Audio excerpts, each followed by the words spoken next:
Chào mừng Nị đã quay trở lại với series âm nhạc trên màn bạc. Nhân dịp những sự kiện thể thao nổi bật gần đây, chủ đề hôm nay của mình sẽ là những bản nhạc Pháp được sử dụng trong phim Hollywood.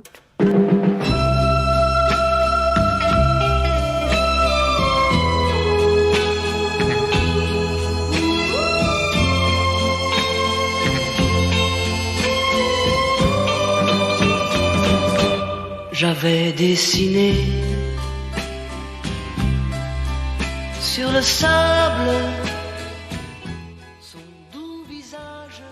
Chanson không chỉ là một dòng nhạc, đó còn là một hệ tư tưởng. Tác giả David Lully đã viết như vậy trong cuốn sách của mình được xuất bản vào năm 2012. Từ chanson được ông nhắc đến ở đây chính là chanson française, những bản nhạc Pháp, một thể loại âm nhạc mang đậm bản sắc tình cảm và văn hóa của người Pháp. Mỗi khi một bản nhạc Pháp vang lên là một cảm xúc mới lại xuất hiện.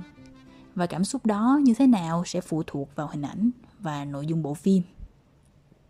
Hãy bắt đầu với điều dễ liên tưởng nhất khi nghe một bản nhạc Pháp, đó là những thành phố và những con người nói tiếng Pháp. Parce que tu crois que tu es ma faiblesse, tu me blesses, me meurtris.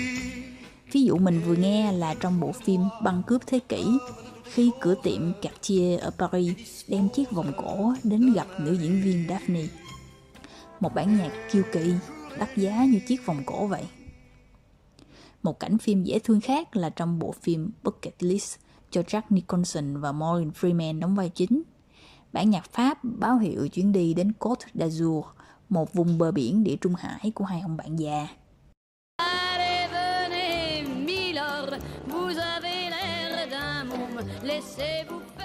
Cũng là Jack Nicholson, nhưng lần này lại là chuyện tình tuổi xế chiều với Diane Keaton. Thì để tạo bất ngờ cho bà, ông tạo dựng một khung cảnh Paris lãng mạn và bản nhạc nền La Vie en Rose cất lên.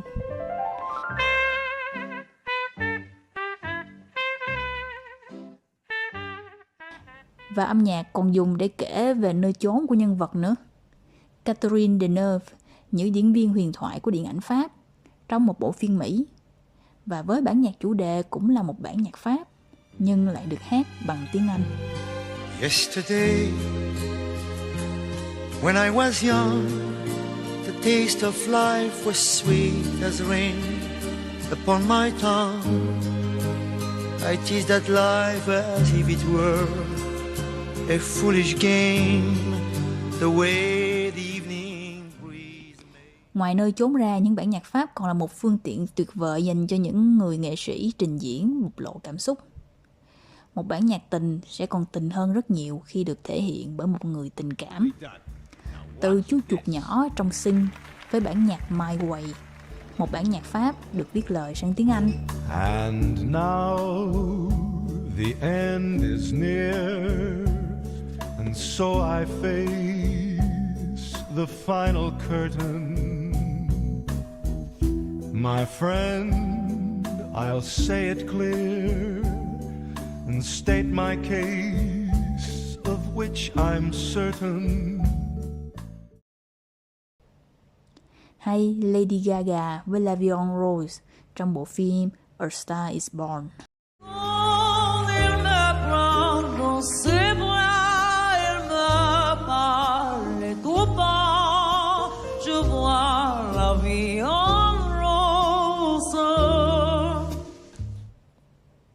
Và một cảnh phim trong những điều kiện kỹ thuật hạn chế, đôi khi không cần gì nhiều hơn một bản nhạc Pháp. Từ giai điệu, lời ca đến ngôn ngữ, tất cả đều rất phù hợp cho một bầu không khí lãng mạn. Hãy cùng xem đoạn giới thiệu sau trong Autumn Leaves qua giọng ca của Nat King Cole. The falling leaves drift by the window. The autumn leaves of red and gold. I see. Chỉ cần nghe nhạc mình cũng có thể biết được đây là một bộ phim tình cảm. Nếu nước Pháp là xứ sở của tình yêu thì những bản nhạc Pháp cũng là ngôn ngữ dành cho những mối tình lãng mạn. I used to hold since you went away. The days grow Nhờ âm nhạc, những cảnh tình cảm trở nên xúc động và tha thiết hơn. Như cảnh cuối trong French Kiss trở nên lãng mạn hơn rất nhiều nhờ bản nhạc La Vie en Rose của Louis Armstrong.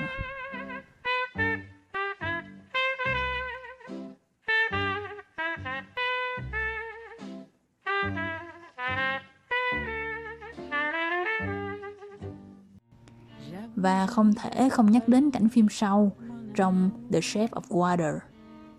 Chuyện tình của một cô gái câm và chàng thủy quái thật khó có thể diễn tả bằng lời, nhưng một bản nhạc Pháp có lẽ là đủ để người xem cảm nhận được sự ngọt ngào chớm nở trong tâm hồn cô gái.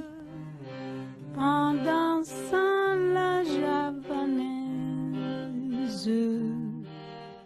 nous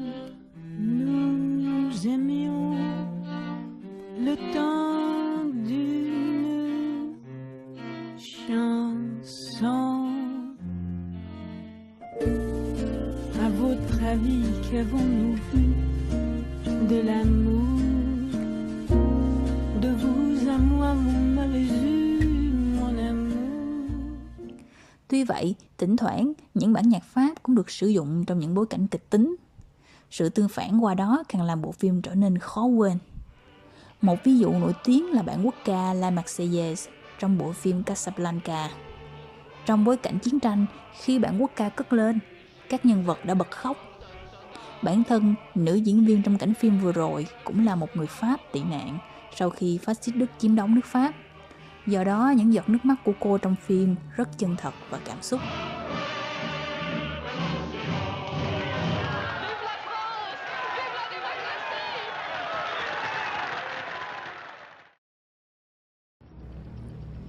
Một ví dụ khác cũng thú vị không kém, đó là bản Non je ne regrette rien của nữ danh ca Edith Piaf trong bộ phim Inception của đạo diễn Christopher Nolan.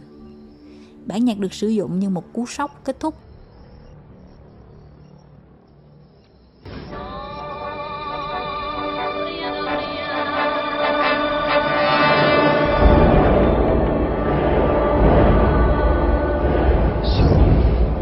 Leave me and go.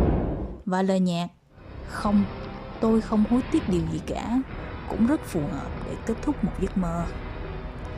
Bản nhạc sau đó cũng được nhạc sĩ Hans Zimmer biến tấu lại để tạo thành một giai điệu kịch tính.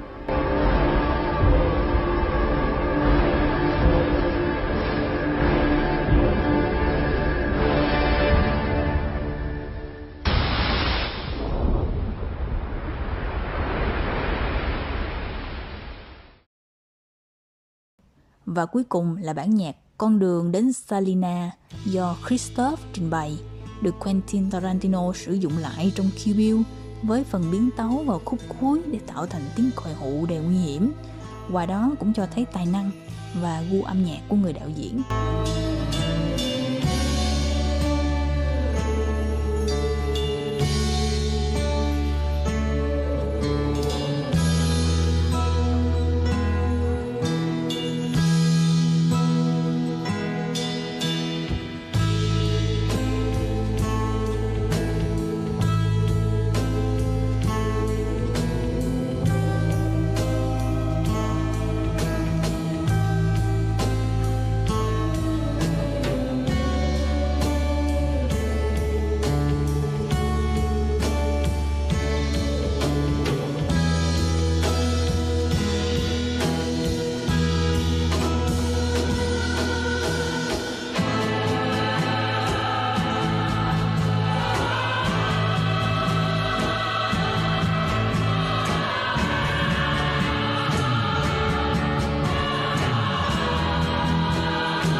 Những năm gần đây, nhạc Pháp trên màn ảnh lại có thêm một diện mạo mới, một diện mạo thú vị với tông màu pastel ngọt ngào trong những bộ phim của đạo diễn Wes Anderson.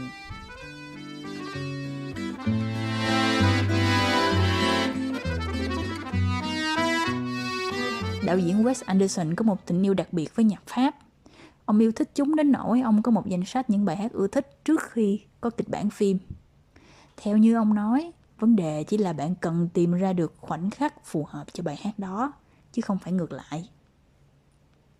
Bắt đầu với bản Le Temps de l'amour của François Hardy trong bộ phim Moonrise Kingdom. Một giai điệu lạc quan, phóng khoáng, rất phù hợp với cảnh hai bạn thiếu niên bên hồ.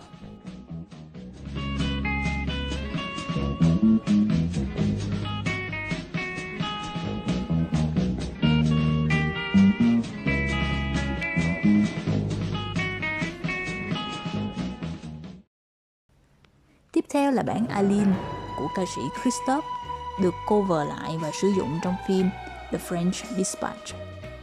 Một lần nữa, sự phóng khoáng, bay bổng lạ thường của âm nhạc lại chắp cánh cho những khung hình nên thơ của Anderson. As you know by now, we have kidnapped your son.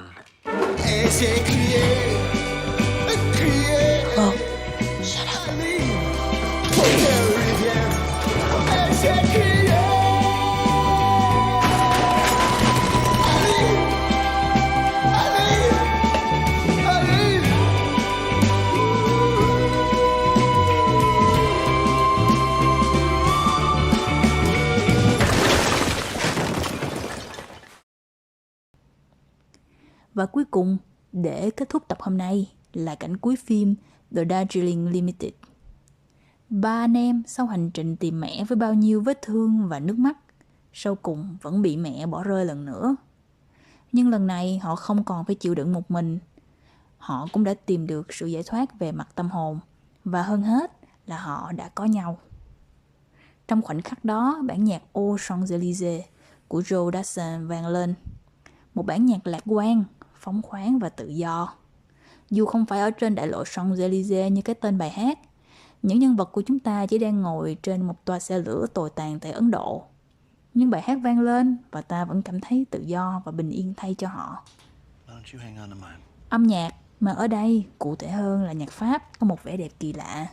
Một vẻ đẹp có thể giải phóng con người khỏi những góc khuất tối tăm, khỏi những gánh nặng hàng ngày, vượt ra khỏi những ranh giới về mặt địa lý. Qua đó cho mình niềm cảm hứng để yêu đời, yêu người và tiến về phía trước, nơi những điều tốt đẹp vẫn đang chờ đón chúng ta. Let's go get a drink and smoke a cigarette. Je me baladais sur l'avenue, le cœur ouvert à l'inconnu. J'avais envie de dire bonjour à n'importe qui, et ce fut toi. Je t'ai dit n'importe quoi, il suffisait de te parler pour t'apprivoiser. Aux Champs-Élysées, aux Champs-Élysées, au soleil, sous la pluie, à midi ou à minuit, il y a tout ce que vous voulez aux Champs-Élysées. Hier soir, deux inconnus, et ce matin sur l'avenue, deux amoureux tout étourdis par la longue nuit. Et de l'étoile à la Concorde, un orchestre a mis le corps, tous les oiseaux du point du jour chantent l'amour. Aux Champs-Élysées, aux Champs-Élysées, au soleil, sous la pluie, à midi ou à minuit, il y a tout ce que vous voulez aux Champs-Élysées. Aux Champs-Élysées.